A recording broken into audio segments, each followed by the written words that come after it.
कर्मचारीहरूलाई उपलब्ध गराइदिनु हुन अनुरोध गर्दछु। छलफलमा भाग लिनुहुने प्रत्येक माननीय सदस्यलाई 3 मिनेटको समय निर्धारण गरेको छु। माननीय खिमलाल देवकोटा। माननीय अध्यक्ष महोदय, म विशेष गरी प्रतिवेदनको सेरोफेरोभित्र रहेर केही कुराहरू राख्ने अनुमति चाहन्छु। नेपालमा अहिले त्रिभुवन विश्वविद्यालय सहित 1 दर्जन जति विश्वविद्यालयहरू छन्।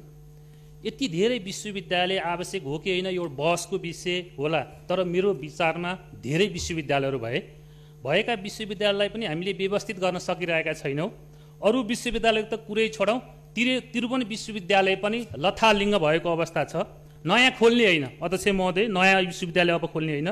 सङ्घीय सरकारले अब पनि विश्वविद्यालय खोल्दै हिँड्ने होइन, भएका विश्वविद्यालयलाई व्यवस्थित गर्ने हो, नियमनकारी भूमिका निर्वाह गर्ने हो।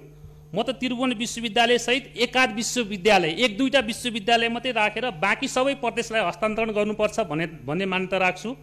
संविधानले प्रदेशलाई पनि विश्वविद्यालय खोल्ने अधिकार दिएको छ र अहिले प्रदेशले धमाधम विश्वविद्यालयहरू खोल्ने एउटा प्रतिस्पर्धाहरू पनि गरिरहेको अवस्था छ।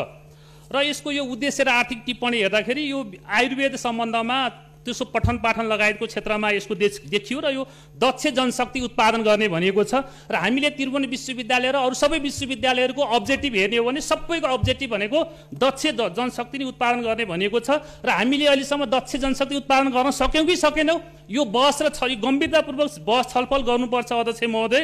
र फेरि संविधानको कुन अधिकार प्रयोग गरेर यो विधेयक बनाइयो भन्ने कुराहरू यो क्लियर त्यसमा यो विधेयकमा मैले देखिनँ। यसको प्रस्तावनामा पनि त्यो कुराहरू लेखिएको अवस्था छैन।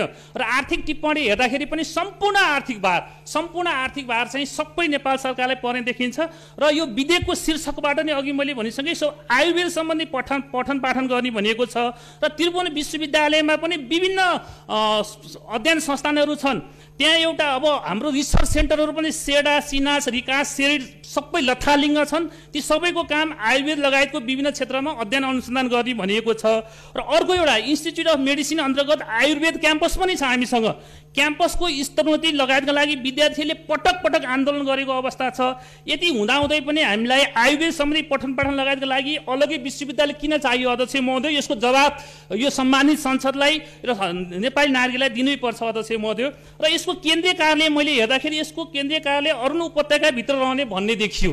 अब यसको अर्थ के हो? यो प्रदेशको कार्यक्षेत्रभित्र रहेर बनाउने। अब प्रदेश अब सुदूरपश्चिमसँग सम्बन्धित विश्वविद्यालय पनि बनाए भयो, राम मन्दिरसँग सम्बन्धित विश्वविद्यालय पनि बनाए भयो। अब हरेक कुराहरू अब सङ्घीय सरकारले बनाउँदै जाने स्थिति हो अध्यक्ष महोदय। यो बिल्कुल गर्न हुँदैन। मेरो सल्लाह र सुझाव के हो भने यो विधेयक अब प्रदेश सरकारलाई, विशेष गरी 1 नम्बर प्रदेश सरकारलाई यो विधेयक हस्तान्तरण गरिदिउँ र प्रदेशले आवश्यकता भएमा त्यहाँको प्रदेश संसदले छलफल गर्छ, आवश्यकता भए अगाडि बढाउँछ।